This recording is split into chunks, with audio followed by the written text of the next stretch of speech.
अगर बीवी शौहर का नफ्स उज़्व तनासुल मुन्ना में लेती है तो क्या ये जायज़ है? इस्लाम अलैकुम नाजरीन तमाम मुसलमानों कि दिल में ये डर होता है कि अगर बीवी शौहर का नफ्स उज़्व तनासुल मुन्ना में लेती है तो क्या ये जायज़ है? इस मौजू पर इस्लामी फ़िक़्ह, अखलाक और इज़्दिवाजी आदाब की रोशनी में वजाहत पेश है। 1. शरई इस्लामी नुक्ता नज़र। इस्लाम में मियाँ बीवी के दरमियान जिनसी ताल्लुकात में बहुत ज़्यादा आज़ादी है, बशर्ती का वो सिर्फ़ एक दूसरे के साथ हों, हराम चीज़ों से बचें, जैसे हैज़ के दौरान मुबाशरत या पिछले रास्ते से जमा मुन्ना के ज़रिए जिनसी अमल ओरल सेक्स के बारे में कुछ उलमा उसे जायज़ कहते हैं, बशर्ती का मनी या नापाक चीज़ निगली न जाए।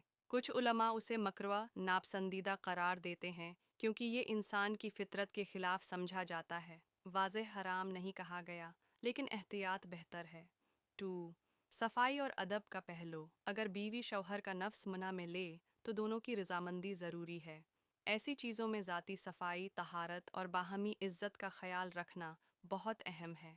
अगर दोनों के दरमियान मोहब्बत है और वो इस अमल को पसंद करते हैं तो यह उनका ज़ाती मामला है।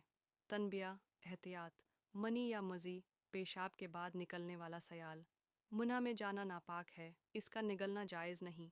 अगर ऐसा अमल किया जाए तो फ़ौरन कली करना और मुन्ना को अच्छी तरह धोना ज़रूरी है। खलासा। अगर हो बीवी शौहर का नफ्स मुना में ले तो इस्लाम में उस पर सख्त मुमानात नहीं, लेकिन एहतियात, सफाई और तहारत बहुत ज़रूरी हैं। नापाक मादा निगलना जायज़ नहीं। कुछ उलमा उसे नापसंदीदा कहते हैं, कुछ मशरूत इजाज़त देते हैं।